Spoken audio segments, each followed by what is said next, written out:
The price blows me away. That's the biggest thing. You're going to think a car like this if you drove it and someone told, don't look at the window sticker, just drive it. What do you think? And I'm going to say 60 grand, 50 grand, starts in the $35,000 range. That's crazy. Well, we are pretty excited to be at the Fogarty, I don't know if it's the same as the Musician, winery to show you the brand new 2020 Lincoln Corsair. Now, we drove the Aviator, we've driven the Nautilus, we've driven the Navigator, and I personally think when you're looking at the features that come with this vehicle, you know, front wheel drive, you know, all wheel drive, reserve, I see a lot of Aviator here. I know that, and I saw a lot of Aviator. I feel a lot of it too. Well, I have to say there's a lot of things that will impress you. So if you're looking in that sweet spot, that 35 to 45 range, you absolutely must consider this vehicle, and I think we should take it for a drive. Let's take a look at our ratings on this new Lincoln Corsair. First is performance. You gave it a 8. I gave it a 7. Why did you give it a different number? Because you're you and I'm me, and I thought it was pretty good. And that's kind of the way things work. I'm thinking this is a crescendo of power, so it's pretty good. It's going to do the trick. I mean, you're not going to find yourself underpowered, but overall, this is an Aviator with 2 rows. So as far as handling, I gave it an 8. I did too, and I got very convinced on the twisty roads going through the redwood. You were pushing forest. it. I was. But as far as the vehicle handling, the price blows me away. That's the biggest thing. You're going to think a car like this if you drove it and someone told, don't look at the window sticker, just drive it. What do you think? And I'm going to say 60 grand, 50 grand, starts in the $35,000 range.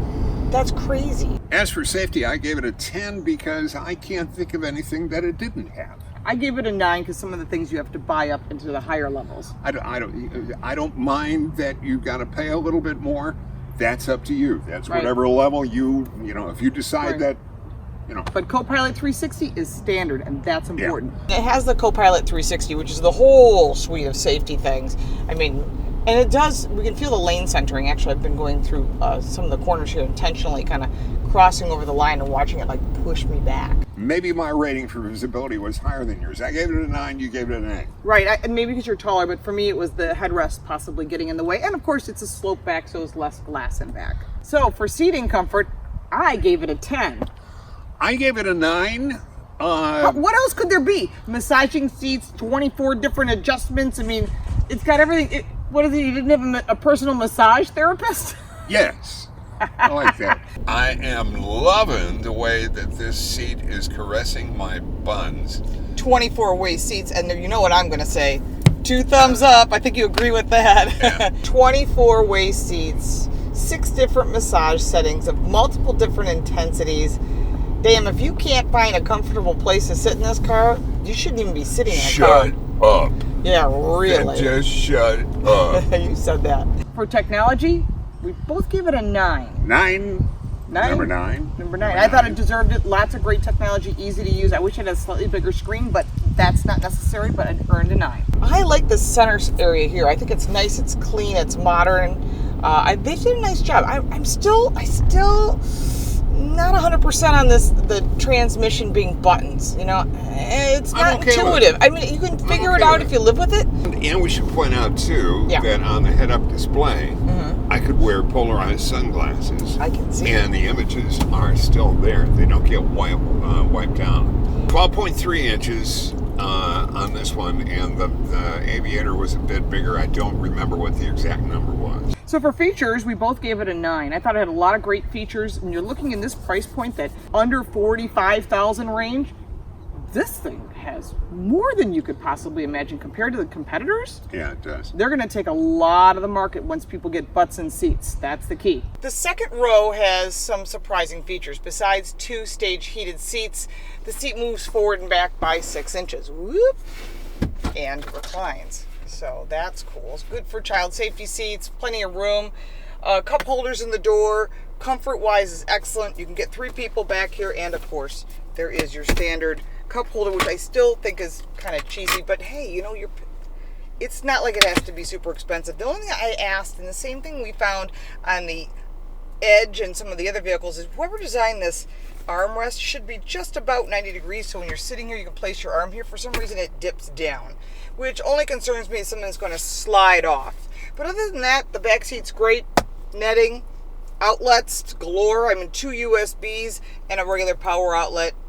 So let's take a look in the back. Lots of room back here. There's power back here, of course, speakers. Under here is a mini spare, so you're going to be able to take care of that. You get the kick open, of course. When you have the key, whoever has that, you get to do this move, and then the thing opens up for you. So it's a lot of room. It's got the right size for all the junk you want to put in your trunk.